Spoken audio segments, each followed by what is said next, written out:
In the quiet village of St. Mary Mead, afternoon tea is considered one of life's few dependable rituals, which is precisely why the death of gentle widow Mrs.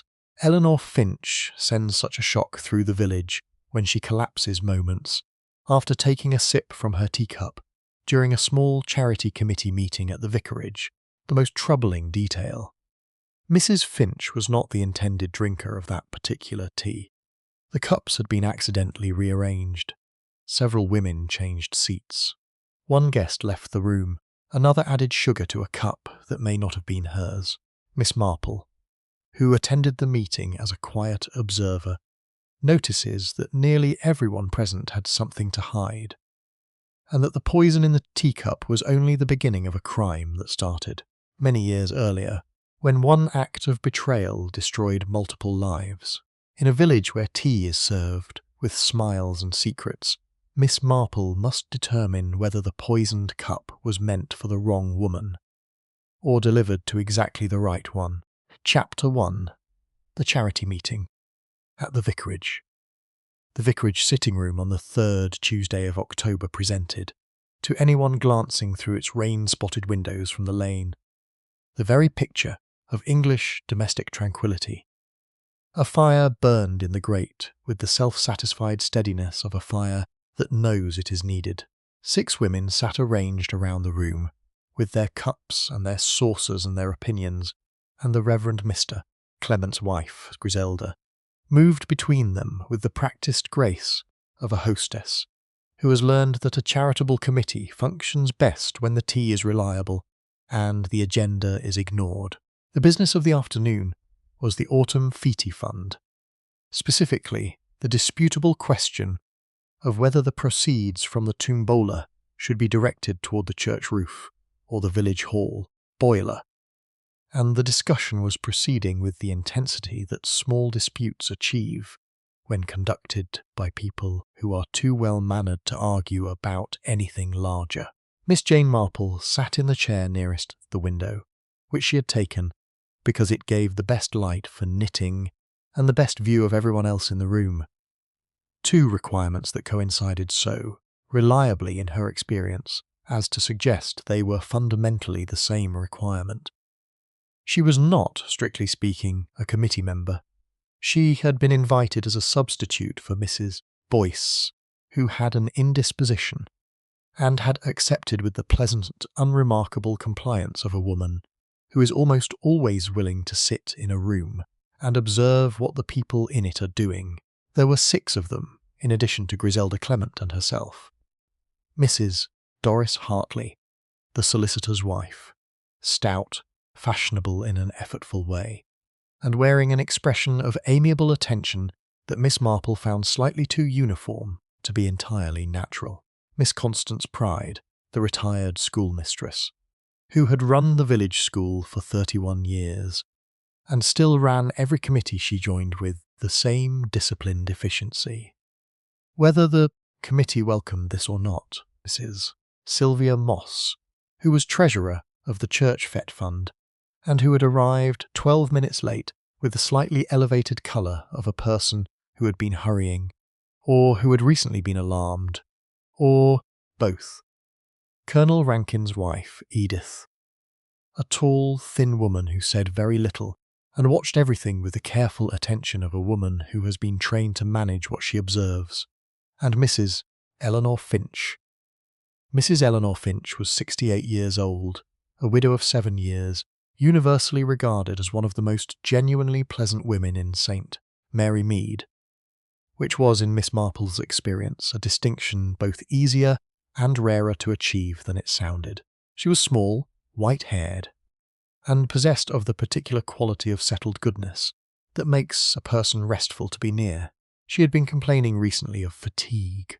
She had mentioned it to Dr. Haydock on 2 separate occasions in the preceding month, and had mentioned it also to Miss Marple over the garden fence. But it was the kind of fatigue that an elderly woman with a slightly unreliable heart might mention without causing particular alarm in anyone, including herself. She sat now in the chair opposite Miss Marple, near the fire, with her cup and saucer balanced on her knee, and a small, pleasant smile at whatever Miss Pride was saying. The tea had been brought in by the vicarage's young daily help, a girl named Rose, at 3:30. Rose was 14 years old and reasonably competent, and she would have managed the tray without incident if Mrs. Hartley had not chosen that precise moment to reach across for her handbag and caught the edge of the tray with her elbow. The tray did not fall. Rose recovered it with the reflexive competence of a girl accustomed to managing things that were not quite within her reach. But the cups slid, and the saucers shifted, and by the time the tea was distributed, the arrangement bore no clear relationship to the arrangement in which it had entered the room. It was during the redistribution that Mrs. Moss went briefly to the window to check the weather. It was during the same interval that Miss Pride moved from her chair to better examine a document relating to last year's Feety accounts. Mrs. Hartley added 2 lumps of sugar to a cup and passed it to her right, without apparently being entirely certain whose right it was, and Edith Rankin, who had been standing, sat down in a chair that was not the one she had previously occupied. Miss Marple observed all of this with the same quiet attention she had been applying to the committee's deliberations, which was to say with complete concentration, disguised as mild interest. At 4:10, Mrs. Eleanor Finch raised her teacup to her lips and drank. She set the cup down with the small, decisive gesture of a woman who has found her tea satisfactory. She said something about the church roof that no one afterward was entirely sure they had heard correctly. Then she put her hand to her chest, with a gesture that Miss Marple recognised even as she was standing from her chair, and she said, in a voice that was very quiet and very confused, "I don't feel at all," and did not finish the sentence. Dr. Haydock arrived within 15 minutes. 40 minutes after that, Mrs. Eleanor Finch was dead. The cause, Dr. Haydock told the white and shaken gathering in the vicarage sitting room, was not immediately clear, but it was not her heart, or not her heart alone. He spoke briefly to the local constable, and then to Miss Marple, who had remained by the window with her knitting, and had not said anything at all, which was in Dr. Haydock's long experience one of the more alarming signs he knew. The teacup was sent to the county laboratory that evening. The results arrived on Thursday morning. Miss Marple received a note from Dr. Haydock at 10:30. She read it once, set it on the kitchen table beside her tea, and sat for a long time looking out at the October garden, where the last chrysanthemums were fighting a composed and losing battle with the cold. The note said that the cup Mrs. Finch had been drinking from had contained a quantity of digitalin sufficient to induce cardiac arrest in a person with a pre-existing heart condition. It said also that the quantity was precise, not an accident, not a careless mistake, but a dose calculated with the specific knowledge of the person who was meant to receive it. Miss Marple poured herself a fresh cup of tea and thought about 6 women in a warm room and a tray that had tilted at exactly the wrong moment, and the particular expression on Mrs. Eleanor Finch's face in the last moment before she understood that something was very wrong. She thought about what Mrs.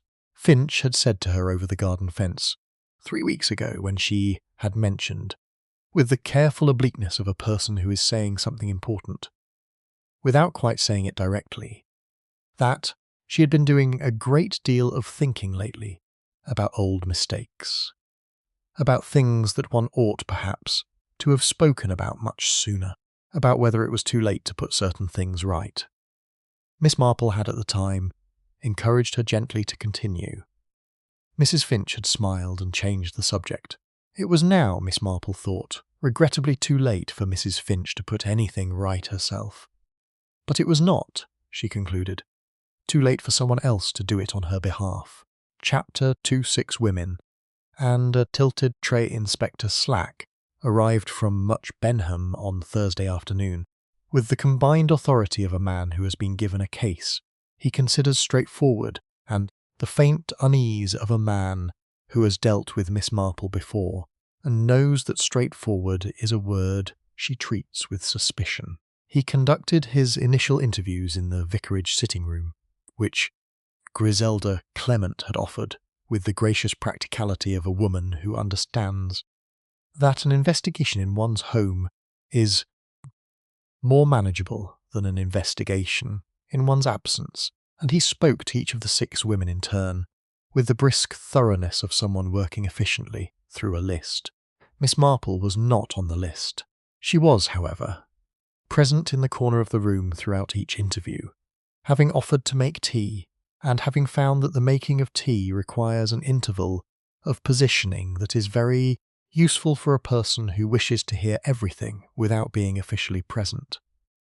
No one asked her to leave. No one, in Miss Marple's experience, ever asked elderly ladies with knitting to leave a room. They were categorised by some universal social reflex as furniture, comfortable, familiar, and entirely without informational value. She had found this categorisation over the course of a long life to be among the most practically useful misapprehensions available to her.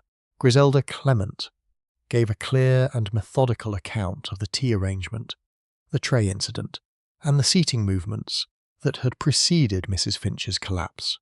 She was precise about what she had seen, and careful to distinguish observation from inference, which was, Miss Marple thought, the response of an honest person who understood the importance of the distinction.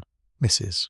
Doris Hartley was the most visibly distressed of the group, which was not itself informative, as visible distress at a death can arise from grief, guilt, shock, or the desire to appear appropriately affected. She repeated several times that it was all too terrible, that poor Eleanor had seemed perfectly well, and that she herself had not the faintest idea whose cup had been who. After Rose stumbled, she did not mention the matter of the 2 sugar lumps. Miss Marple noted the omission. Miss Constance Pride gave her account in the manner of a woman filing a report, accurate, orderly, and entirely devoid of any observation that might be described as speculative. She had moved from her chair to examine the accounts document. She had returned to her chair. Not the same chair, she acknowledged, because Mrs. Rankin had taken it, and she had sat instead in the chair nearest the bookcase. She did not know whose cup she had picked up from the small table beside it. Mrs. Sylvia Moss, the treasurer, was the most uncomfortable of all, which was interesting in proportion to the reasons one might or might not have for being uncomfortable at a murder investigation. She agreed that she had gone to the window. She agreed that she had been standing for a minute or 2. She did not recall, she said several times, what had happened to her cup during that interval. She said this with the over-precise diction of a person who is telling the truth about not recalling something they very much wish they did recall. Edith Rankin, the Colonel's wife, was composed to a degree that Miss Marple found notable. She answered each question in the flat, even manner of a woman who has decided that a single register of emotional temperature is the safest one to maintain throughout. She confirmed that she had taken Miss Pride's chair. She confirmed that she had lifted a cup from the small table. She said she had drunk very little of her tea, as it had been allowed to cool, and had set it down and had not lifted it again. When Inspector Slack asked her whether she had noticed anything unusual before Mrs.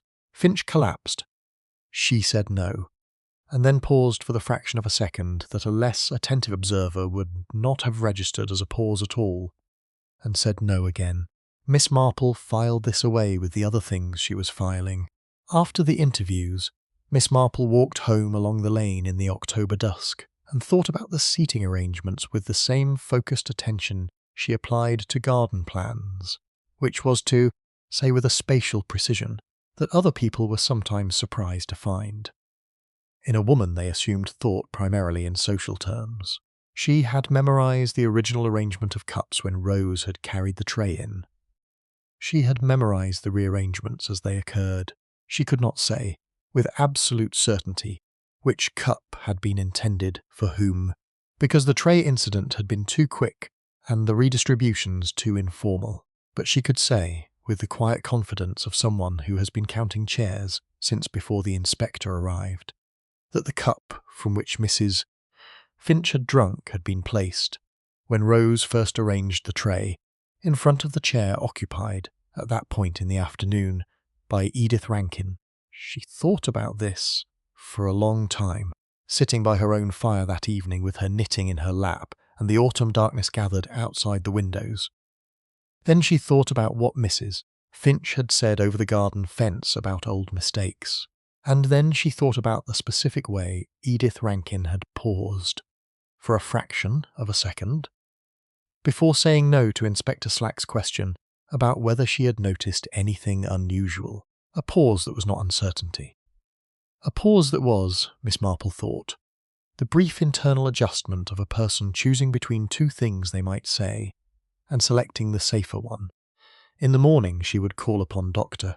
Haydock and ask him about digitalis, specifically about the question of whether the quantity found in the cup had been measured in advance or introduced at the scene. This was a medical question rather than a social one, which meant it was not her department, precisely, but she had never found that departments were as fixed as they were sometimes presented. She also intended at some point in the next few days to pay a call on Mrs. Hartley, about whom she had been thinking with increasing attention since the interview in the vicarage, and specifically since the unmentioned matter of the 2 sugar lumps. Chapter 3. What the sugar lumps revealed Mrs. Doris Hartley lived in one of the larger houses on the north side of the village, a substantial Victorian property that had been expensively and somewhat relentlessly modernised in the manner of a house whose owner wishes it understood that the household is prosperous and up to date.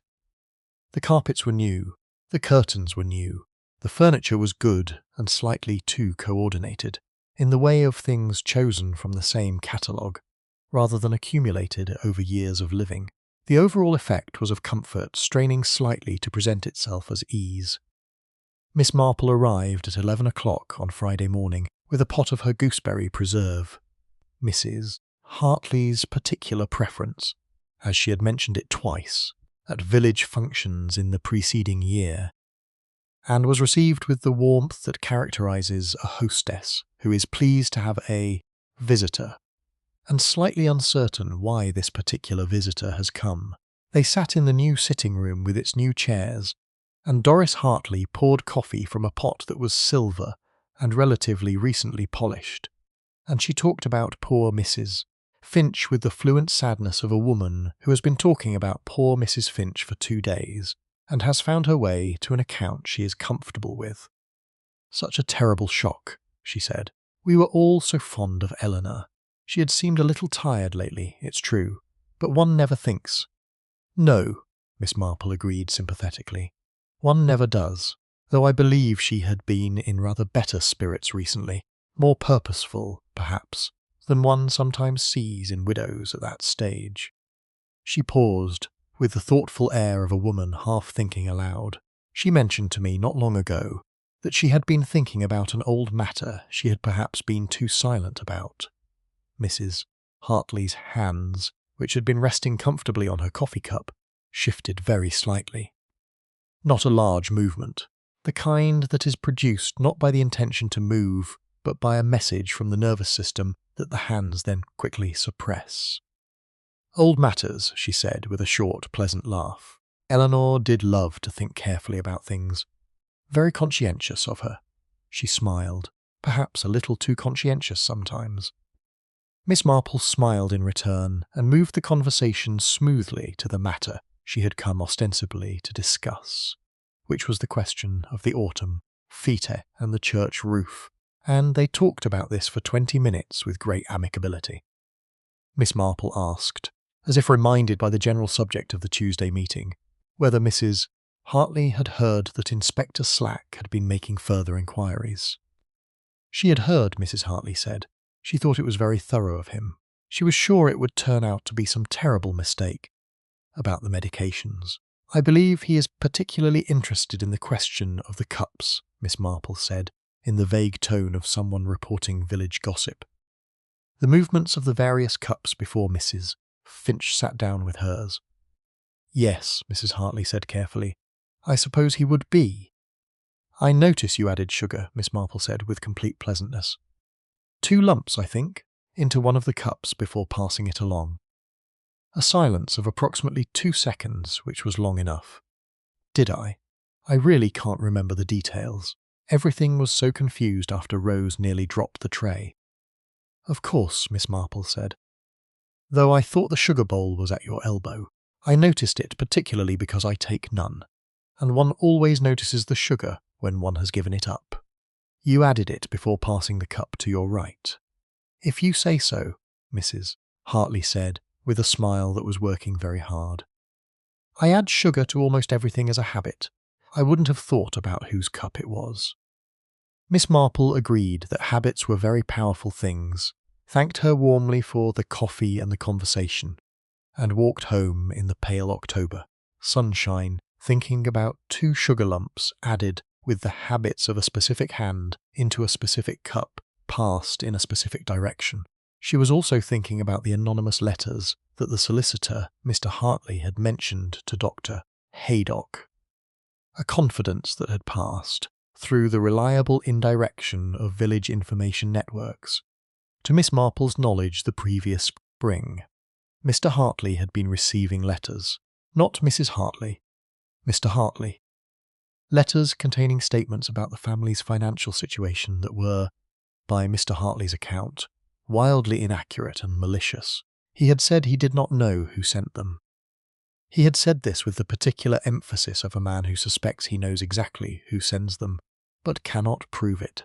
In Miss Marple's experience, anonymous letters in a small village had 3 common origins. They arose from spite, from self-protection, or from information that the sender possessed, and was not prepared to deliver through a direct channel. The first 2 categories usually chose their targets at random or through obvious personal grievance. The third category was more interesting because it implied the sender knew something specific and was using the letters as a form of leverage, either to warn, to threaten, or to prepare the ground for something larger. She thought it was possible that Mrs. Finch had been the author of those letters. She thought it was possible that Mrs. Finch had been preparing to say directly what she had previously only hinted at obliquely, and she thought, with the particular thoughtful quality she brought to unpleasant conclusions, that if these 2 things were true, then the question of who had been intended to drink the cup with the sugar lumps in it was not the question of who had most wanted Mrs. Finch dead. It was a different question entirely. She arrived home, made herself a cup of tea, a process she undertook with the methodical attention of a woman for whom the ritual has recently acquired an additional significance, and wrote a letter to an old acquaintance who had once worked in the county register office, and who owed her the kind of modest social debt that is entirely adequate for the purposes of a small historical inquiry. Chapter 4. The Colonel's missing document, Colonel Rankin, occupied the largest of the 3 rooms in the village's small reading room on Monday mornings, ostensibly reviewing the newspapers, actually conducting whatever business he considered unsuitable for his home. He was 67 years old, a retired officer of the Indian Army, and he had the quality that certain military men develop of being simultaneously very direct and very impossible to read, a combination that arose from years of practice in giving commands without revealing the thinking behind them. He was not a man Miss Marple had ever known well, which was itself slightly unusual in St. Mary Mead, where she had known almost everyone at some level of useful intimacy for 40 years. She found him at the reading room at 10:30 on Monday, as she had expected to, because she had made it her business to know that he was there on Monday mornings, as she made it her business to know most things that might eventually be relevant. She joined him in the large room under the pretext of returning a bound volume of garden history that the reading room kept for some reason on the wrong shelf, and she sat 2 chairs from him and knitted with the absorbed inattention of a woman entirely lost in her own concerns. Colonel Rankin was not reading his newspaper. He was looking at it with the expression of a man who has placed it in front of himself, as a cover for being somewhere, and thinking about something. He turned the pages at irregular intervals, each page turn preceded by a slight stiffening and followed by a slight relaxation that had nothing to do with anything in the newspaper. After 15 minutes, he said, without looking up, "Good morning, Miss Marple." "Good morning, Colonel. Dreadful business this week." "Dreadful," he agreed, in a tone that might have been grief or guilt, or the military man's habit of compressing complex responses into single appropriate words. "I was so fond of Eleanor Finch," Miss Marple said. "As was everyone. A very good woman. I believe she and your wife were quite close at one time." A pause. "Some years ago, yes." "Less so recently, perhaps," Miss Marple said, with the gentle inquiring note of a person making social conversation. "These friendships ebb and flow." "Yes," he said. He turned a newspaper page with slightly too much decision. Miss Marple allowed a comfortable silence to develop in the way that she allowed silences to develop when she found them productive. Not filling them, but leaving them open in a way that made them available to whoever found the silence less manageable than she did. The Colonel, she had judged, was a man who found silences less manageable than most. "My wife," he said after perhaps 90 seconds, "has been under considerable strain." "Of course," Miss Marple said sympathetically. "A dreadful shock for everyone who was present." "Before that," he said, in a tone that closed a door even as it opened one. He said nothing further. Miss Marple knitted for another few minutes, and then said, as if the thought had arrived independently, "I understand that certain documents have been missing from various places lately. The vicarage accounts, for instance, required some searching before Tuesday's meeting. And I believe, Colonel, I believe someone mentioned losing a correspondence of some sort recently, or perhaps it was in the village newsletter." He put the newspaper down and looked at her directly.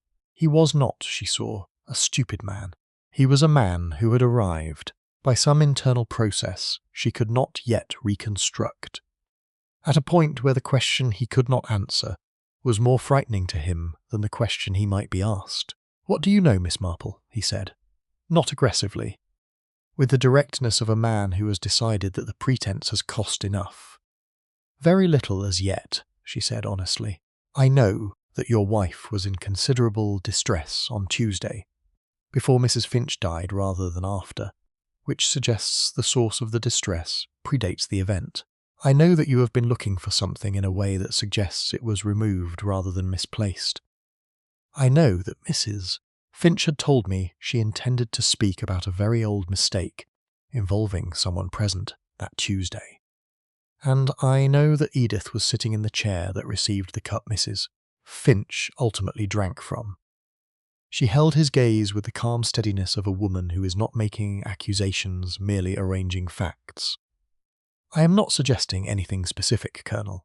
I am suggesting that anything you know that might be relevant to what happened on Tuesday would be better shared, would be better someone who is trying to understand it, than kept in a way that complicates the understanding." He was quiet for a long time. Then he said, "There was a letter, a private letter addressed to Edith, which went missing from my desk 3 weeks ago. I have been looking for it since. I have not told Edith that I know it is missing, because telling her would require explaining how I knew where it was, and that would require explaining that I had read it when I should not have." "A letter that someone else may also have read," Miss Marple said. "Yes," he said. "A letter from a woman Edith knew during the war. About something that happened in 1941. Something that Mrs. Finch was, apparently, also aware of." He picked up the newspaper again, not to read it, but to have somewhere to put his hands. Eleanor Finch had a habit of knowing things that other people preferred she did not know. It was never malicious. It was simply that she was present, and she remembered, and she was too honest to pretend she hadn't. "Yes," Miss Marple said, "I know." She thanked him for the morning's conversation. which she framed as a simple exchange of neighbourly condolences, and walked back along the village street in the October cold, thinking about 1941, and what had happened in England in 1941 that might, sufficiently rearranged, become a reason for someone to poison a teacup in 1953. Chapter 5. The Treasurer's altered records Miss Marple was not by nature or inclination an accountant, but she had been the niece of a clergyman who had served on 3 separate parish committees and had learned through decades of attendance at church, fete, planning meetings and charitable fund assessments that the management of a small community's finances was a matter of character as much as arithmetic, and that the places where character expressed itself most clearly were the places where the numbers did not quite agree with themselves. She had asked, through the vicarage, for access to the church fee accounts that Miss Pride had been examining on Tuesday, the accounts that had caused Miss Pride to move from her chair to the side table, and which had thereby contributed, however indirectly, to the rearrangement of the afternoon's seating. Griselda Clement had provided them, without hesitation, as she provided most things without hesitation, which was one of the things that made her a very good vicar's wife, and a very easy person to investigate around. The accounts were kept in a green ledger of some age, the entries made in a neat and consistent hand that was, with high probability, Mrs. Sylvia Moss's. Sylvia Moss had been treasurer of the Autumn Fete Fund for 6 years. The ledger covered 5 of those years. The entries were meticulous, accurate, and internally consistent for approximately 4.5 years. In the final 6 months of records, they were also meticulous, accurate, and internally consistent. The difficulty was that they were meticulous and internally consistent in a way that the 4.5 preceding years were not, which meant that someone had applied a very thorough corrective intelligence to the ledger at some recent point, and had produced an account that agreed with itself in the way that accounts that have been deliberately reconciled agree with themselves, by a process of tidying that leaves no visible evidence of the original mess, but leaves, for those who know what to look for, the faint texture of something that has been smoothed. Miss Marple showed the ledger without explanation to Mr. Baines at the village post office, who had been a bank clerk for 30 years before his retirement, and who had the accountant's eye for a figure that has been arrived at from the wrong direction. Mr. Baines examined the final 6 months of entries with the slightly puzzled expression of a man whose professional instincts are disturbed without his being able to immediately identify the source of the disturbance. Then he said that the entries in the September to October section looked very tidy indeed. He could not say there was anything technically wrong with them, but they had the feeling, he said, of figures that had arrived at their destinations by a route different from the one marked on the map. Miss Marple thanked him, took the ledger home, and sat with it at her kitchen table with a pot of tea and the kind of focused attention that she generally reserved for matters of particular importance. She had been thinking about Sylvia Moss since Tuesday, not because she suspected her most. There were several others who presented more immediately pressing areas of concern, but because she could not yet account for the quality of Sylvia Moss's anxiety, which was different and from the anxiety of the other women present. The others had been frightened of being suspected, of what might be revealed, of consequences arriving from the direction of the investigation. Sylvia Moss had been frightened of something that was already present, already in motion, already impinging on her situation, before Mrs. Finch had even collapsed, the elevated colour when she arrived late.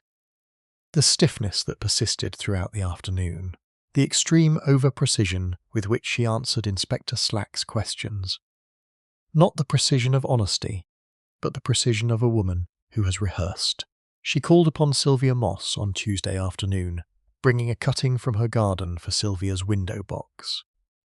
a pretext so modest and so natural that no reasonable person could find it remarkable. Sylvia Moss received her in the small sitting room of her terraced cottage with the slightly constricted hospitality of a woman who is pleased to have a visitor and afraid of what the visitor might. No, Miss Marple admired the room, accepted a cup of tea. She had not, she was aware, lost her willingness to drink other people's tea, though she held it with a slightly heightened attention now, and sat with the comfortable air of a woman who has come for a social call and intends nothing more demanding. "I have been thinking," she said, after 10 minutes of conversation about the garden cutting and the general state of October chrysanthemums, "about Mrs. Finch. She was such a careful woman, wasn't she? About money, particularly. She ran the savings group for years without a single discrepancy." "She was very conscientious," Sylvia Moss said. "I believe she was also involved with the fate accounts at some earlier period, before you took them over." A pause. "She helped with the records years ago, yes, before she stepped back from committees." "I believe she may have kept copies," Miss Marple said. She said it gently, and she watched Sylvia Moss's face with the careful attention of a person watching something very small happen very quickly. "Of her period managing the accounts, as a conscientious person might, simply for completeness." Sylvia Moss set down her teacup with a movement that was slightly too controlled. "I wouldn't know about that." "No," Miss Marple agreed pleasantly, "but I thought it worth mentioning, because if she did keep such copies, they would presumably be among her papers, which are currently in the custody of her niece in Dorchester, and her niece, who has been trying to understand why her aunt died, has been going through those papers rather thoroughly, I believe." This was not entirely true. Miss Marple had spoken briefly with Mrs. Finch's niece, a capable woman named Patricia, who had been going through the papers primarily in search of the will, but the suggestion was plausible and its effect was informative. The colour that rose in Sylvia Moss's face and then retreated was not the colour of a woman who had nothing to fear from old accounts documents being examined. Miss Marple walked home thinking about a treasurer and a set of records, and a woman who had perhaps hinted to one too many people that she knew what the records really showed before they were tidied. It was, she thought, shaping into a case of considerable complexity. Not one motive but several, not one secret but a cluster of them, all gathered around the same event like winter birds gathered around the same sparse hedge. Chapter 6, the garden party, and the second attempt, the Harvey's garden party, held on the last Saturday of October in defiance of all meteorological advisement, was the social event by which St. Mary Mead customarily concluded its outdoor season. A collective decision to pretend that autumn had not yet arrived, conducted in coats and gloves on a lawn where the flowerbeds had been neatened, with the desperate hopefulness of a garden that knows its time is almost over. Mrs. Harvey was a woman who believed that social events, if sufficiently well organised, could override the weather, and she had been running the October garden party for 14 years on this principle, with mixed meteorological but consistent social success. Miss Marple attended in the capacity in which she attended most village events, as a participant whose observational contribution exceeded her social one, and she carried her cup of warm cider and her small plate of shortbread around the lawn, with the pleasant, purposeless manner of an elderly woman enjoying the afternoon, which concealed a programme of observation that was in fact extremely purposeful. Most of Tuesday's committee were present. Mrs. Hartley, in a good coat, Miss Pride speaking with the Harveys with the slightly proprietorial air she brought to all social exchanges, Edith Rankin standing near the rose arch, not drinking her cider, Sylvia Moss talking to the vicar with a smile that required visible effort to maintain, Inspector Slack's Sergeant, Jenkins, standing near the gate in the manner of a plainclothes officer who has not yet mastered the art of not looking official. At 20 minutes past 3, Miss Pride went to the refreshments table and picked up a cup of warm cider that had been placed at the end of the row. She carried it to where Mrs. Harvey was standing and offered it to her. A social gesture, one of those automatic hostessing in reverse courtesies by which guests at a party sometimes supply their hostess with her own refreshments. Mrs. Harvey accepted it with a laugh. She did not drink from it, because at that moment the Harvey's dog, a large and sociable Labrador named Biscuit, inserted itself between Mrs. Harvey and the shortbread, plate, and required management.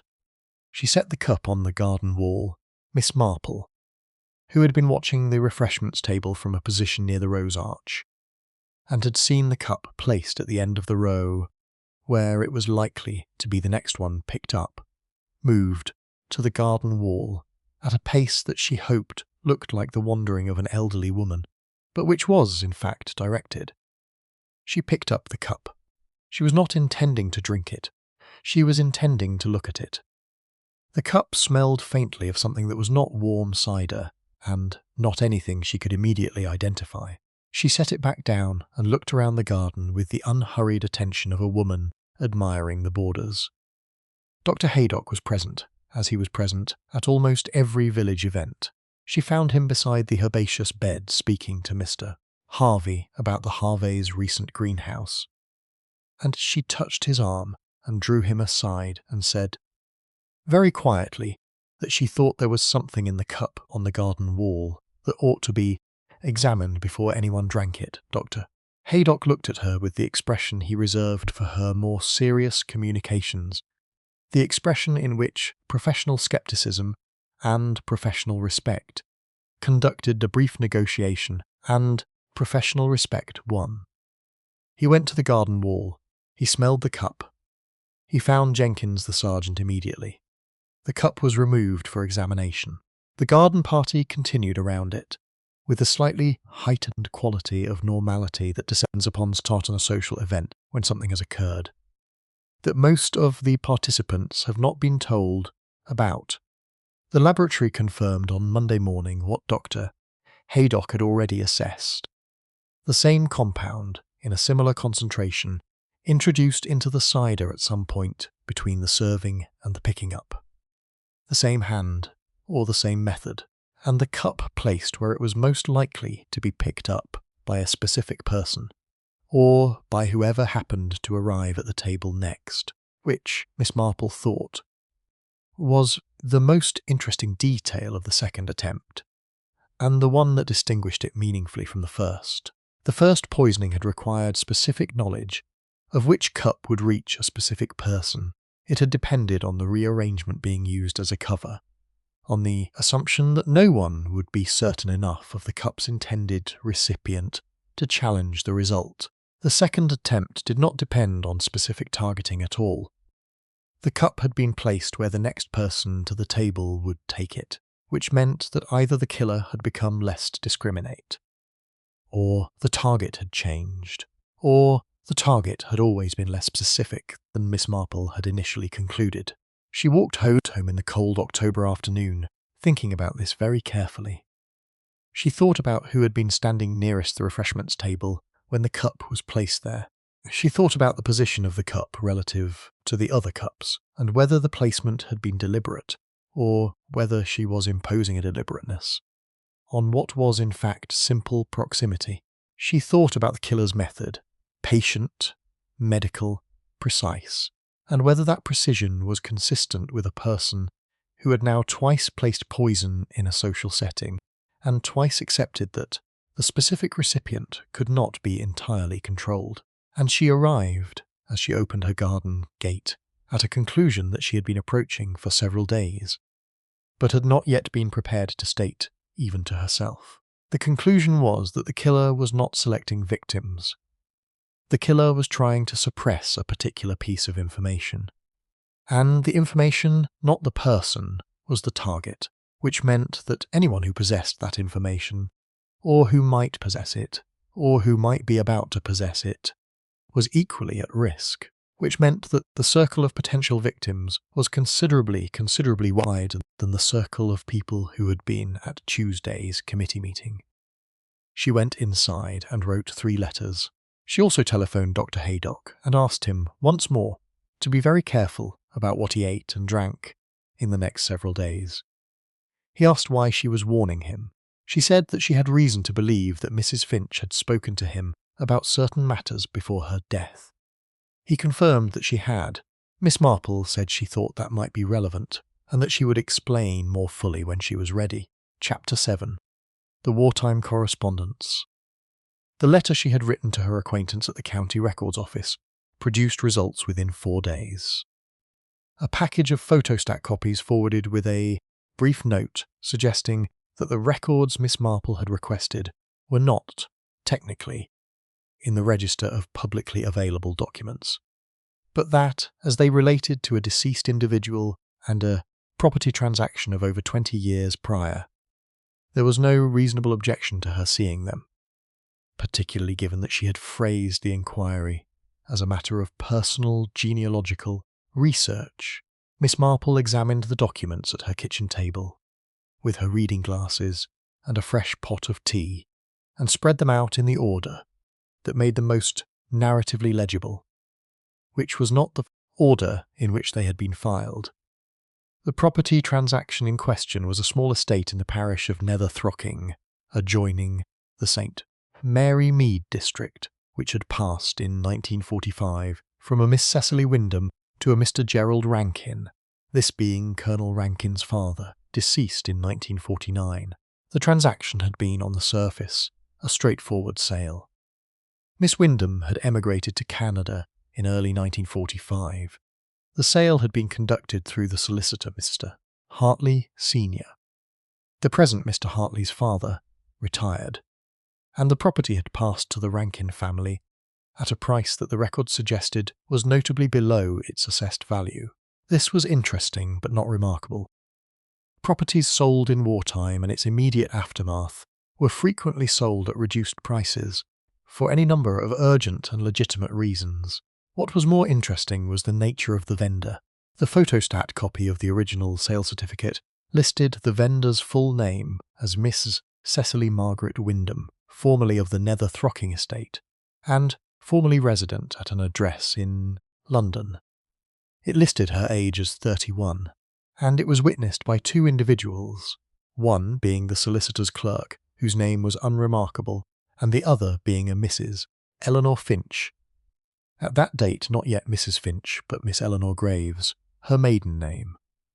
Miss Marple sat with this for a long time.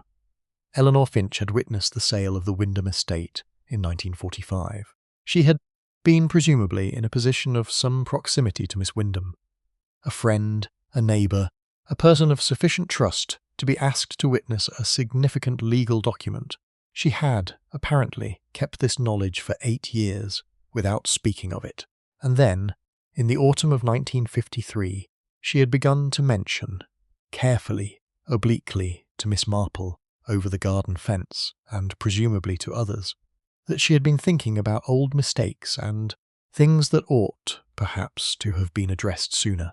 The question was what mistake she was referring to, and whether it had occurred in the transaction itself, or in what she had discovered about the transaction subsequently. Miss Marple wrote a second letter, this one to a former colleague of her nephew Raymond, who worked as a journalist, and who had, in a previous act of helpfulness, proved himself efficient at tracing Canadian records. She asked, in the most pleasant and genealogical terms available to her, whether a Miss Cecily Margaret Wyndham had been traceable in Canadian records from 1945 onward, and if so, where and in what condition she had been traceable. While she waited for the response, she thought about the wartime correspondence that the Colonel had mentioned. The letter from a woman Edith Rankin had known during the war, concerning something that happened in 1941. She had not asked him more specifically about the letter's contents because she had judged, correctly, that pressing him further at that moment would close rather than open the conversation. But now, with the photostat copies spread before her, she found herself thinking about the word she had been working around for several days. Inheritance. if Miss Wyndham had sold the estate below value in 1945 and emigrated to Canada, and if the solicitor managing the sale had been the elder Mr. Hartley, whose son now managed the family firm, and if Eleanor Finch had witnessed the transaction and had recently begun to suggest she knew something about an old mistake. Then the shape of the thing was becoming clearer. Not the complete picture, not yet, but the outlines. The question that remained was not who had a reason to silence Mrs. Finch. Several people, it was beginning to appear, had such a reason. The question was which of those people had both the reason and the means, and had acted on a Tuesday afternoon at the vicarage with the specific knowledge, the medical knowledge, required to calculate the dose, digitalis in a precise quantity. Not a crude application, but a calibrated one, adjusted for a person with a specific cardiac condition. Someone who knew Mrs. Finch's medical situation in sufficient detail to calculate the dose that would kill her rather than merely sicken her. Someone who had access to the compound. Not a casual access, but the kind that comes with knowledge of where such things can be obtained without a prescription, if one knows the right sources, and someone who had been at the vicarage on Tuesday and had had the few seconds of concealed opportunity that the tray incident had created. Miss Marple put the kettle on and thought about who, among the 6 women in that room, possessed all 3 of these qualifications simultaneously. The answer, when she had worked through it carefully, was not the one she had been expecting. Chapter 8. The Woman Who Did Not Go to Canada. The reply from Raymond's journalistic acquaintance, a Mr. Dewhurst, who operated with efficient disregard for the boundaries between public and private record, arrived in the form of a telegram on Thursday morning and contained, in the compressed language of a man accustomed to communicating maximum information in minimum words, exactly the information Miss Marple needed to complete the outline she had been sketching for the previous week.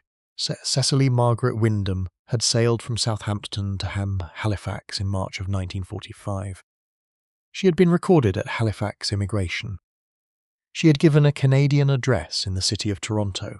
She had not appeared in any Toronto record thereafter. No employment, no tax record, no electoral roll, no subsequent travel document, no record of death. She had, in the administrative sense, ceased to exist upon entering the country. This was not, as Dewhurst's telegram noted with professional brevity, as unusual as it might sound. The post-war period had created many opportunities for people to step sideways into different identities, particularly for women who were changing their names through marriage or simply choosing to begin again. But it was also consistent with a more deliberate vanishment, one arranged in advance, for reasons that made continuity of identity inconvenient. Miss Marple sat with this telegram, and with the photostat copies, and with the letter Colonel Rankin had mentioned. A letter from a woman Edith had known during the war about something that had happened in 1941, and she assembled the picture that she had been building for 10 days. In 1941, something had happened between Edith Rankin and Cecily Wyndham, or between people connected to both of them. Something significant enough that a letter about it, written years later, had been preserved in the Colonel's desk and stolen from it 3 weeks before Mrs. Finch's death. Something connected to the Wyndham estate and its subsequent sale in 1945, a sale witnessed by Eleanor Finch and managed by the elder Hartley at a price that did not reflect the estate's value. The shape of it was this. Cecily Wyndham had not wanted to sell her estate, or she had been induced to sell it. Perhaps by pressure, perhaps by deception, in circumstances that were not entirely of her own free choosing. The sale had benefited the Rankin family directly, and had involved the Hartley family professionally. Eleanor Finch had witnessed the transaction in a capacity that had given her proximity to the details, and at some point in the ensuing years, one or more of these parties had become aware that what had happened was not what the documents said had happened. The Canadian vanishment was the most suggestive element. A woman who sells her family property, emigrates, and then disappears. From all official record is either a woman who has made a new life very thoroughly, or a woman who had reasons, upon reaching her destination, to reconsider the identity she had taken with her. Miss Marple thought about this for a long time, and then she thought about a detail she had noted on her first reading of the photostat copies, and had set aside because its significance was not immediately apparent. The sale certificate had listed Miss Wyndham's age as 31. The accompanying documentation from the solicitor's file had listed, in a background memorandum about the vendor, that she had no living family and had never married. It had also noted, in a parenthetical that appeared to be a clerical addition rather than an original part of the document, that the estate was the vendor's entire substantial asset. A woman of 31, with no family, whose entire substantial asset was a property she was selling below value, who then emigrated and disappeared. Miss Marple made 2 telephone calls.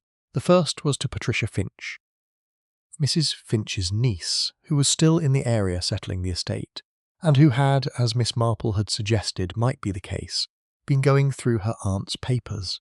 Miss Marple asked her, very specifically, whether among those papers she had found any correspondence from a woman named Wyndham, dated from the period 1942 to 1945. Patricia Finch said she would look. The second telephone call was to Inspector Slack, whom she asked to meet her the following morning at a time and place of his convenience, as she had some information that might be useful to his investigation. Slack's response to this contained a certain amount of professional protestation. He was progressing very satisfactorily with his own lines of inquiry. "Thank you," that Miss Marple received with sympathetic agreement, and over which she rode with the gentle but absolute authority of a woman who knows that the information she possesses will be more useful than the information he is collecting, and who also knows that the most efficient way to make this clear is simply to provide it. Patricia Finch telephoned back at 5 o'clock that afternoon. She had found in a box of her aunt's papers, at the back of the hall wardrobe, a bundle of letters tied with pink ribbon. They were addressed in a hand she did not recognise, and they were dated from 1942 to 1944. The most recent of them, dated November 1944, was signed with the single word Cecily. Miss Marple thanked her, asked her to keep the letters safely, and not to discuss them with anyone until the following day, and sat down in her chair with the slightly different quality of attention that comes when the picture is almost complete, and the remaining pieces are arranging themselves without her having to place them. Chapter 9, Miss Pride's Long Memory. Miss Constance Pride had taught at the village school for 31 years, and had consequently known, in varying degrees of educational intimacy, almost everyone in St. Mary Mead between the ages of 5 and 14, who had passed through the district in that period. This meant that she possessed in the well-organised archives of a mind trained to manage information efficiently a social history of the village that was unmatched in its span and detail by anyone currently living in it, including Miss Marple, whose knowledge was broader but shallower by virtue of arriving at people after they had finished growing. Miss Marple called upon her on Friday morning, bringing a book she had been meaning to return for some weeks, and which she now delivered with the air of a woman who had remembered it at a convenient moment. Miss Pride received her with the warm efficiency of a hostess who runs a home as she had run a classroom. Everything in its proper place, and each interaction managed with the intent of producing a satisfactory outcome. They sat in the sitting room with its orderly shelves and its single good landscape painting and its complete absence of unnecessary ornament, and they drank coffee that was excellent and slightly strong, and they talked about Mrs. Finch in the way that 2 women who were both intelligent and both fond of the deceased could talk about her directly, with sorrow but without euphemism. She was one of the most genuinely good people I have known, Miss Pride said. Not good in the performed sense. In the essential sense. She was simply constitutionally honest and constitutionally kind, which is much rarer than people suppose. Yes, Miss Marple agreed. I believe she was also constitutionally uncomfortable with dishonesty in other people. Not in a moralistic way, more in the way that someone with perfect pitch is uncomfortable with a wrong note, not from judgment, but from a kind of internal distress. Miss Pride looked at her with the slight directness of a woman who has spent 30 years assessing the quality of what she is being told and has not lost the habit. You are working towards something, Miss Marple. I am a little, Miss Marple agreed. I wonder if you remember a girl named Cecily Wyndham. She would have been at the village school in the late 20s, I believe. Perhaps 1927 to 1931, or thereabouts. The quality of attention that crossed Miss Pride's face was the particular one that arises when a memory is retrieved from a significant depth. Cecily Wyndham, she said. From Nether Throcking. Yes, I remember her quite clearly. A clever girl. Quiet. She lived with her aunt and uncle from about 1928. Her parents had died. The uncle managed the estate, which was properly hers. He died in 1938, I think. She paused. She and Edith Rankin, Edith Cooper, she was then, were very close friends. From about 1930 until just before the war, I should think. Close friends who became less close, Miss Marple said. Something happened between them. I never knew what. These things happen with girls of that age, and often mean nothing. But Cecily was quite altered by it, I remember. She looked at her coffee cup thoughtfully. She became much more private. Much less at ease in company. She left the district not long after, went to London, I think, for work, and came back in the early 1940s during the war, I believe. Did she? Miss Pride considered. I wasn't aware of that. I was in London myself during most of the Blitz. I was driving ambulances. I came back in 1942. If Cecily was back in the area in that period, I didn't know about it. She was corresponding with Mrs. Finch, Eleanor Graves as she then was, from 1942 onward. I believe she may have been in the area, or at least in contact with people in it. Miss Marple set down her cup. Miss Pride, you mentioned that Cecily Wyndham's estate properly belonged to her, that her uncle managed it. Do you know anything about the terms of that management, whether there were any complications when she came of age? Miss Pride's memory, when directed at a specific target, operated with the efficiency of a very good filing system. There was something, she said, after a moment. I recall hearing from one of the other teachers, Mrs. Alcott, who had some family connection to the Nether Throcking district, that when Cecily's uncle died, there had been a question about whether certain estate documents were exactly as they should be. I never knew the details. I assumed it had been resolved. Cecily was living in the estate house when the war started, and then she sold it in 1945 and went to Canada, Miss Marple said. Did she? I didn't know that. Another pause. That seems rather surprising now that you say it. It was her family's property. Her grandfather built the house.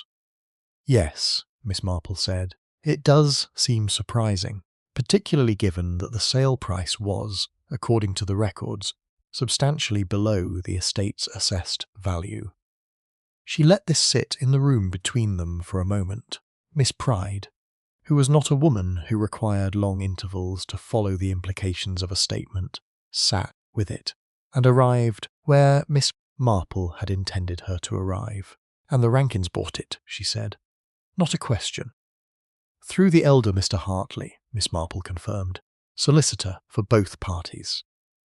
Miss Pride was quiet for a time that felt like a very compressed version of the 11 months of reading the situation required.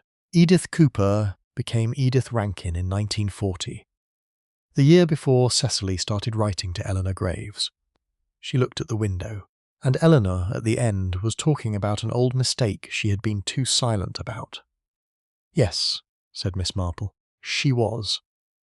There was another silence, and in it both women thought about a clever, quiet girl from Nether Throcking, whose close friendship with Edith Cooper had ended in some unnamed rupture before the war, and who had sold her family home below value in 1945 to her former friend's husband's family, and had then sailed to Canada and disappeared from every official record, and about what Eleanor Finch had known about why. Chapter 10, The Third Cup. And the truth. Miss Marple met Inspector Slack at the Vicarage on Saturday morning. Having asked Griselda Clement if the sitting room might be available for what she described as a private conversation of some urgency, Griselda, who had watched the investigation develop around her with the alert equanimity of a woman who has learned that her home is frequently a useful location for important events, said yes and removed herself to the garden with a book and the specific diplomacy of a person who knows when not to be present. Slack arrived with his notebook and his professional wariness, and the expression of a man who has concluded, from the precise and specific nature of Miss Marple's telephone manner, that this is going to require him to revise a theory he has already committed to in his preliminary report, which is a professional inconvenience of the kind he finds Miss Marple specifically and reliably produces. He sat in the chair nearest the fire. Miss Marple sat opposite him with the photostat copies, the bundle of letters that Patricia Finch had brought that morning, and the account that she had assembled over the preceding 12 days. She laid it out for him in the order that made it most clear, because clarity in these matters was, in her view, the investigator's primary obligation to the person who had died. The Wyndham estate had been Cecily Wyndham's property, absolutely. Her grandfather's will had left it to her in trust until she came of age, managed by her uncle. When the uncle died in 1938, Cecily should have received full independent control of the estate. She had not immediately, because of a complication in the trust documentation. A complication that the elder Mr. Hartley, as the family solicitor, had the opportunity to either resolve or to use. The letters between Cecily and Eleanor Graves, running from 1942 to 1944, contained references that were not explicit, but were, in combination, legible. References to being unable to sell without, approval, to Hartley requiring documents she could not produce, to Edith having told her certain things about the original trust terms that Cecily had then discovered were not true. Edith Rankin, then recently married and newly established as a woman of some property, had told Cecily that a clause in the original trust restricted Cecily's ability to sell or control the estate independently until a certain condition was met. This clause did not in fact exist. Miss Marple had confirmed this with a reading of the original trust document, which was in the photostat copies. It had been fabricated, or reported falsely, by Edith, possibly at the instigation of, or in collaboration with, the elder Mr. Hartley. The condition Cecily believed she needed to meet was a valuation certification that, conveniently, the elder Mr. Hartley's office managed. By 1944, with the war still on, and Cecily in considerable financial difficulty, the situation had been managed to the point where selling the estate through Hartley at a price below value, and to the Rankin family, was presented to her as her only available option. Eleanor Finch had witnessed the sale. She had understood at the time only part of what she was witnessing. She had understood the rest, gradually over the following years, as she came to know more about the terms of the original trust and about the specific conversations that had preceded the sale.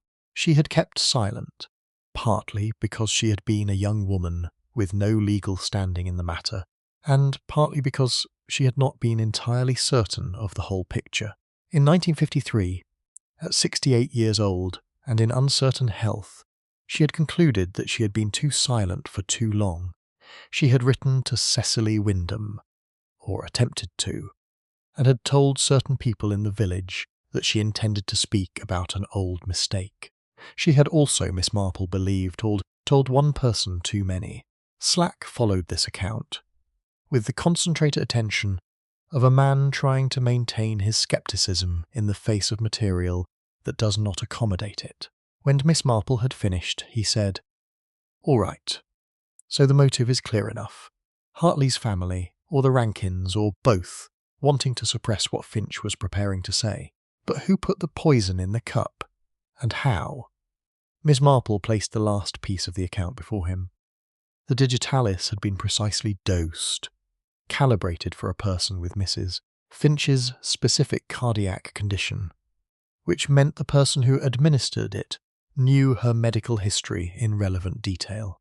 It had been introduced into the cup before the tray was brought into the room, which meant it had been introduced in the kitchen, during the interval when Rose was preparing the tray, and the person who had been in the kitchen during that interval, who had offered, helpfully, to assist Rose with the arrangement of the cups, was the person who had also, at the garden party, placed a cup at the end of the refreshments table where it was most likely to be taken next.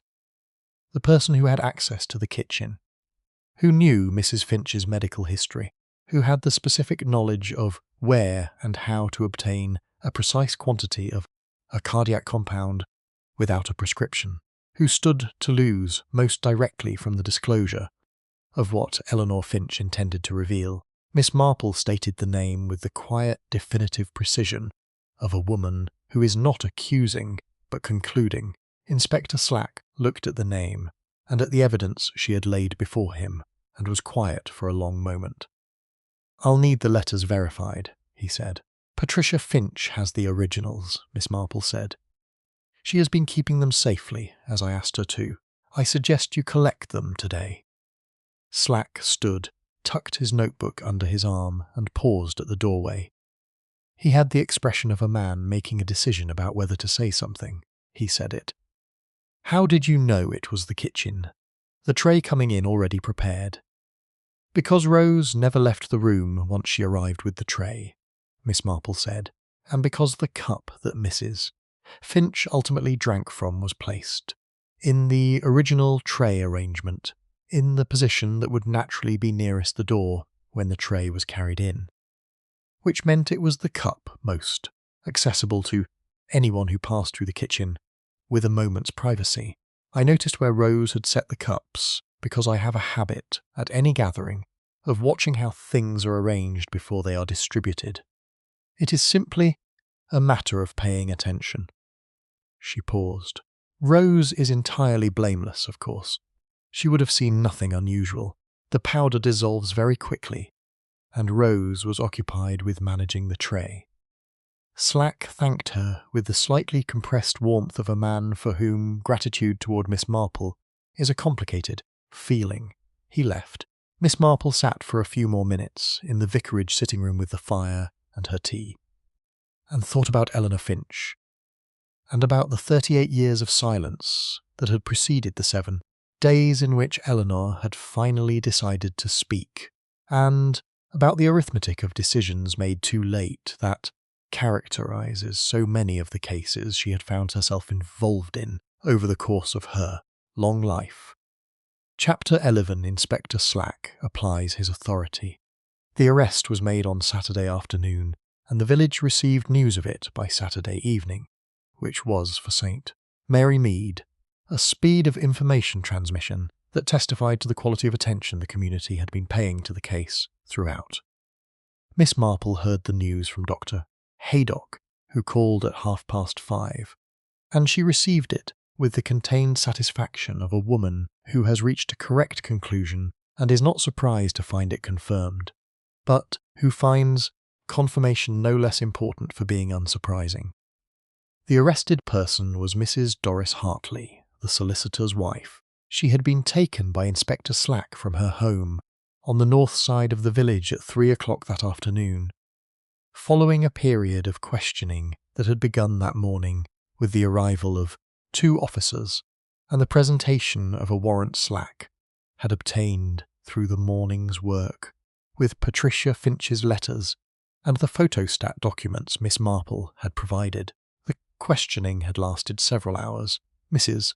Hartley had denied everything, then denied it again with greater precision, and had then, according to the information that reached the village through various channels, done what people who have maintained a position for a very long time sometimes do when the position is finally taken from them.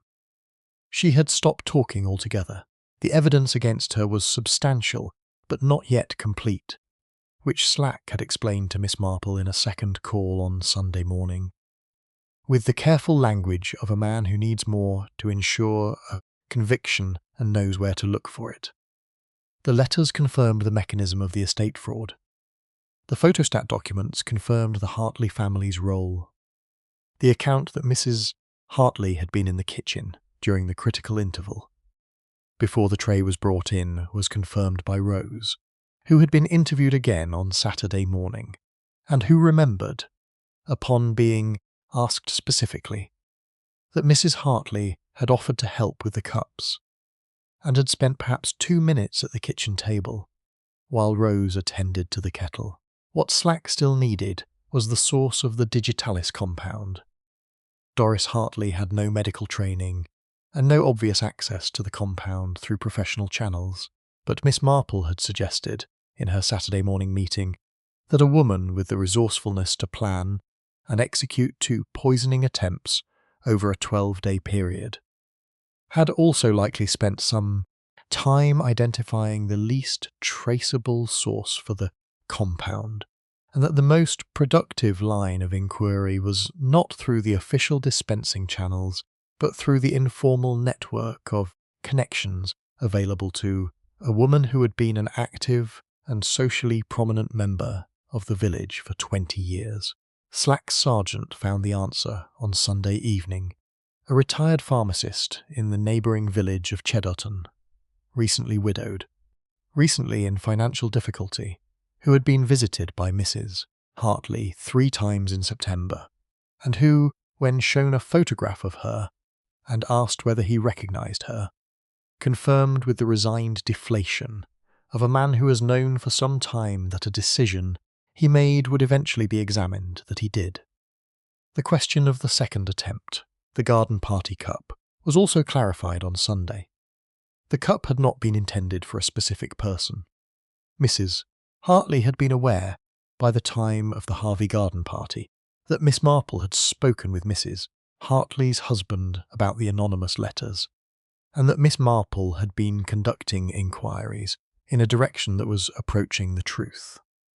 The second attempt had been aimed at Miss Marple. Miss Marple received this information from Haydock, who had received it from Slack with the calm of a woman who has spent enough time being in proximity to murder that the discovery she has been a target is a fact to be noted rather than a sensation to be experienced. "You must have been frightened," Dr. Haydock said, on the telephone. "One is always mildly apprehensive when one knows someone wishes one harm," Miss Marple said. "But it is not, in my experience, a productive feeling, and so I try not to give it more room than it needs." She paused. "I was more concerned, if I am honest, about the possibility of a third attempt in a direction I hadn't anticipated. The first attempt had been precise. The second had been less so. A person who begins with precision and moves toward imprecision is a person under increasing pressure, and increased pressure tends to expand the circle of the acting rather than narrow it." "You were right to be concerned," Haydock said. Sylvia Moss had a note put through her door on Thursday evening, unsigned, suggesting that she should be very careful about continuing to speak to the inspector. "Ah," Miss Marple said. "Yes." Mrs. Hartley was aware that Mrs. Moss knew something about the accounts. Perhaps not the full extent of the irregularity, but enough to be worth warning. The note was a measure of how worried she had become. She was quiet for a moment. "Has Mrs. Moss given a complete statement now?" "Apparently so. The accounts show a transfer of funds over a 3-year period that matches certain deposits in the Hartley household account. It's not large. Not what one would call the primary motive. But it establishes that Doris Hartley had been helping herself to the committee funds, and that Eleanor Finch had almost certainly known about this as well as the larger matter of the Wyndham estate. Yes, Miss Marple said. The Fety accounts were a secondary matter, but a very useful one. They gave Eleanor 3 separate reasons. Not one, to believe that Mrs. Hartley was a person whose activities warranted disclosure. When you have 3 reasons of that kind sitting together, it is very difficult to maintain the resolution to keep quiet about any of them. She thanked him and rang off. She sat in her sitting room with her knitting, and thought about Eleanor Finch for a while, and about the particular honesty of a woman who finds it, in the end, impossible to continue being silent about things she knows to be wrong, even when the silence has been maintained for 38 years. The Wyndham estate question would take some time to resolve through proper legal channels. Cecily Wyndham's whereabouts in Canada being as yet undetermined, and the question of whether she was living or had died being one that would require formal investigation. But the documentation, now in police custody, was sufficient. The family solicitor's own records being among the photostat copies, to establish the nature and origin of the fraud. What could be done about it after so many years was a question for courts and lawyers. Miss Marple's contribution to it was at this stage complete. She made a note to herself to find out, through whatever channels were available, whether Sir Cecily Wyndham had survived, and whether she had built a satisfactory life somewhere under whatever name she had taken. She thought she probably had.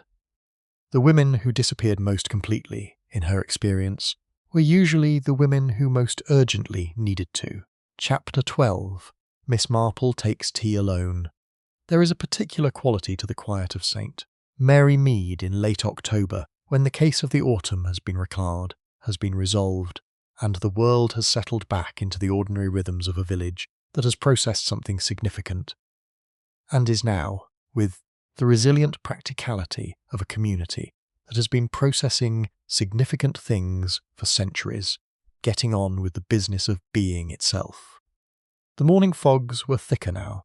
The garden required putting to bed. The church roof fund had, after everything, received a very generous anonymous donation that the Reverend Mr. Clement received with the grateful bewilderment of a man who had not expected generosity to arrive from the direction of a murder investigation, but who had learned not to question the sources of providence. Miss Marple was in her garden on the Wednesday following the arrest, attending to the last of the chrysanthemums with the methodical care she brought to the autumn cutting, when Dr. Haydock appeared at the garden gate with his hat in his hand and the expression of a man who has come to say something and has decided to say it rather than telephone, which meant it was something that benefited from being said in person.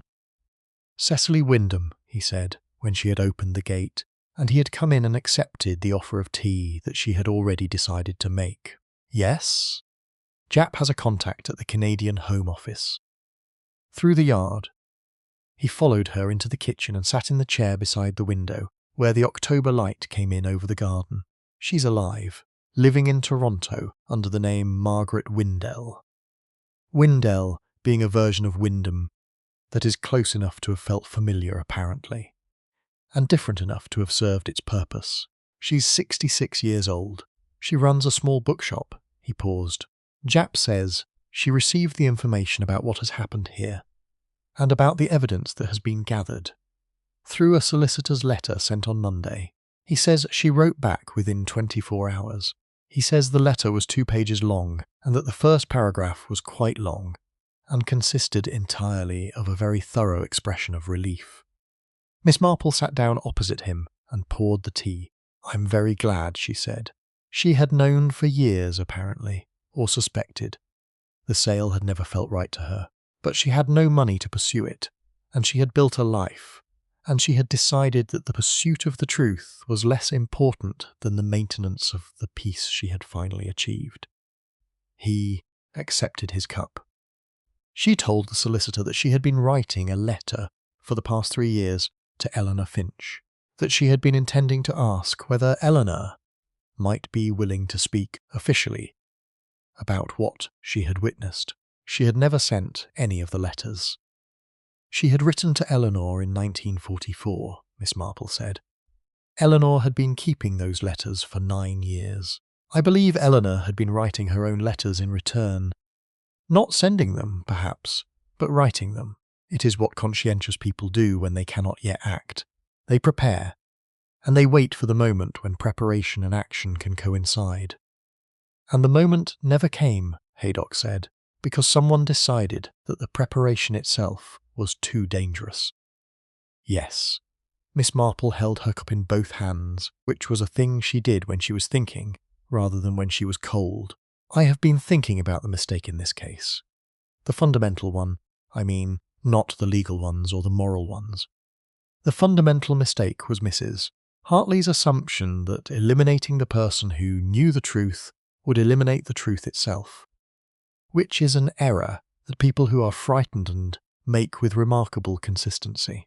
The truth exists in documents and in memories and in the shape of events, not only in the persons who can articulate it. Eleanor Finch was the most immediate danger. But she was not the only danger, and she was not the source. She was simply the person who had been present at the source and had the courage, eventually too late, to prepare to speak. "And you," Haydock said, with the directness of an old friend who can say these things. "I was at the source only accidentally," Miss Marple said. "I was a substitute for Mrs. Boyce, who had an indisposition, which is a reminder, I suppose, that the most useful position is sometimes the one occupies by accident rather than by design." She sipped her tea. "Though I did notice the cups." "You always notice things," Haydock said, in the tone of a man who has spent 40 years being grateful and slightly bewildered by this. "I notice what is there to be noticed," Miss Marple said. "This is not a remarkable quality, I think. Most things are available to be noticed if one simply attends to them, rather than looking past them.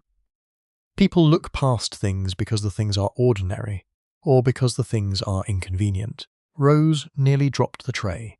6 women rearranged themselves. Someone added sugar to a cup. These were not subtle things. They were simply things that occurred in a room where everyone was attending to the conversation rather than to the room, and in which I was, by happy accident, attending to the room. Haydock finished his tea and set down the cup with the small, satisfied sound of a person who has been given what they came for and is ready to leave. He stood, put on his hat, and paused at the kitchen door in the manner of a man who has one more thing. "Jap sends his regards," he said, "and says that Inspector Slack has submitted his preliminary report, and that the report, while accurate, does not quite capture how the case was actually resolved. He says Slack is aware of this and is managing it in the way Slack generally manages it." "Inspector Slack does very good work," Miss Marple said warmly. "He is thorough and conscientious. I am sure his report is excellent." She said this without any shade of irony, because she meant it. After Haydock had gone, she sat for a while longer at the kitchen table, with her tea going cool. She thought about Eleanor Finch, who had spent 38 years knowing something and not saying it, and about the weight of that kind of knowledge, and about the courage required to decide, at 68, in uncertain health, that the weight had finally become heavier than the consequences of setting it down. She thought also about the village around her, its feats and its committees and its charity meetings, and its garden parties and its afternoon teas, and its persistent, remarkable, sometimes terrible, ability to continue being itself, through everything that happened in it. She was fond of it, completely and without sentimentality. The way one is fond of something that has shaped the lens through which one sees everything else. She washed the cups, put on her coat, and went back out to the garden. The chrysanthemums needed finishing before the frost. The afternoon was cold and bright and quiet, and the smoke rose straight from the vicarage chimney, without a bend, which meant the wind had dropped and the weather was settling, and the village of St. Mary Mead was, for the moment, entirely at peace with itself.